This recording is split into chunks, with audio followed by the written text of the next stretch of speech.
રાજકોટના જંગલેશ્વર ડિમોલેશન મામલે હાઈકોર્ટમાં સુનાવણી। મનપાની નોટિસ સામે રહેવાસીઓએ ખખડાવ્યા કોર્ટના દ્વાર।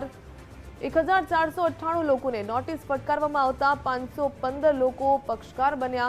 TP6 રોડ કપાત સમયે વિરોધ નથી, વૈકલ્પિક જગ્યાની માંગ। 180 પરિવારોને ન્યાયની આશા। હાઈકોર્ટ પર સૌની નજર। ઘર વિહોણા થવાને ડરે હાઈકોર્ટના શરણે પહોંચ્યા લોકો। હાઈકોર્ટના નિર્ણયને લઈને સમગ્ર રાજકોટમાં ભારે ઉત્તેજના। જંગલેશ્વર વિસ્તારને સ્લમ વિસ્તાર તરીકે નોટિફાઈડ કરવામાં આવેલ છે, જાહેર કરવામાં આવેલ છે। એટલે સ્લમ વિસ્તાર અન્વયના જે કંઈ પુનઃવસન માટે યોજનાઓ કરવાની થતી હોય છે તે કરવા માટેની મારી માંગણી છે।